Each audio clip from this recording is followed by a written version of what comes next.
Vous écoutez France Culture.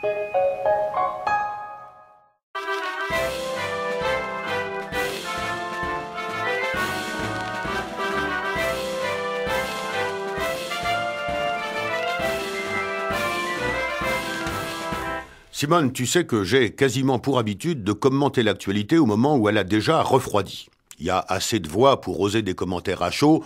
Je préfère quant à moi laisser un peu d'eau couler sous les ponts et m'exprimer après la bataille. C'est un choix que je respecte. Merci Simone. Je suis donc autorisé à évoquer une grève des éboueurs qui a récemment plongé la ville de Marseille dans le chaos. Et j'ai entendu à cette occasion de nombreux journalistes de la radio et de la télévision annoncer avec lyrisme et émotion que Marseille était, à un moment donné, encombrée de plus de 10 000 tonnes de déchets. Tu crois que c'était pas vrai? Si, sans doute, c'était vrai.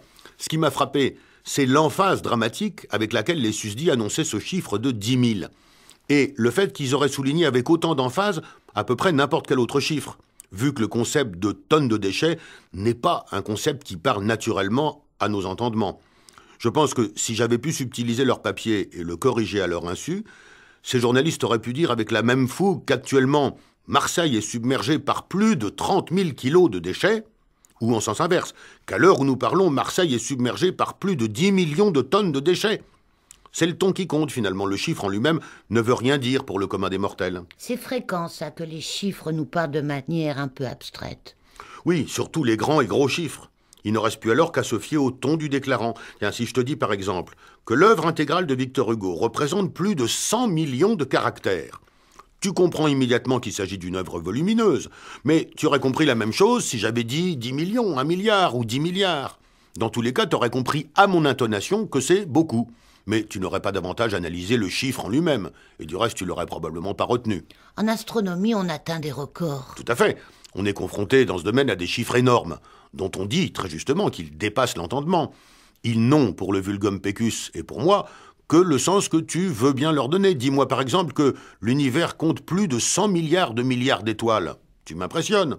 Mais je suis tout aussi impressionné si tu me dis qu'il en compte plus de 20 000 milliards. Même à 15 milliards, je suis déjà tout ébouriffé. Et je me dis en moi-même, oh là, c'est énorme. Ce sont les limites du cerveau humain. Sans doute.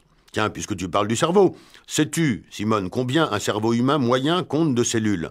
Plus de 600 millions. C'est énorme. Oh pardon, je voulais dire plus de 30 milliards. C'est colossal. Attends, excuse-moi, j'ai encore mal lu mon papier. Le cerveau humain compte en moyenne plus de 5000 milliards de cellules. Oh, c'est vertigineux. Tu vois, ça marche à tous les coups. Le seul cas où tu aurais tiqué, c'est si je t'avais dit que le cerveau humain compte plus de 12 cellules. Ou bien que Marseille a croulé sous plus de 28 kilos de déchets. 28 ? Oh, c'est énorme.